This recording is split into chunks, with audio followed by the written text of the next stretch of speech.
Bonjour, je suis David Naon, je suis responsable d'un laboratoire d'innovation chez Dassault Systèmes qui s'appelle l'IV Lab, Immersive Virtuality Lab. Et on s'intéresse aux nouvelles expériences utilisateurs qui impliquent le corps en interaction avec le virtuel. L'Epitech a ceci d'intéressant, en tout cas, c'est qu'il met les étudiants dans une situation qui potentiellement peut les confronter très vite aux réalités de ce qu'est de fabriquer un produit qui va être utilisé par des utilisateurs et qui va être acheté par des acheteurs.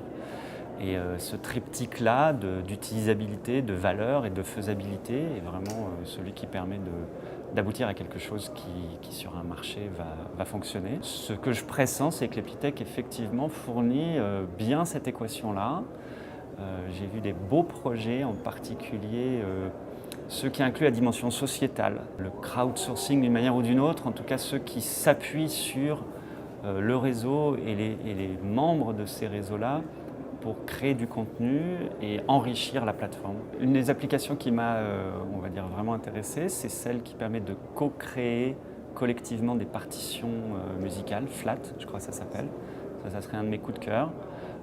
D'autant plus que l'expérience utilisateur, c'est un sujet sur lequel je suis très très sensible, a vraiment l'air d'avoir été une des premières préoccupations de ces jeunes gens, c'est-à-dire se dire c'est quoi la situation dans laquelle je me trouve moi avec mes potes à vouloir faire ce petit morceau de musique et donc je veux les connecter, les contacter, leur parler, les voir, on est ensemble même si on est distant. Et donc ils n'ont pas pris le sujet d'un point de vue technologique seulement, mais ils l'ont pris d'un point de vue utilisation. Ça me paraît être un très bon point. J'ai un petit projet coup de cœur aussi que j'aime bien qui s'appelle Life, je crois, qui est donc la capacité, à travers une plateforme sociale, elle aussi, de montrer, de se donner des challenges ou d'accepter des challenges de ses proches ou de son réseau, etc.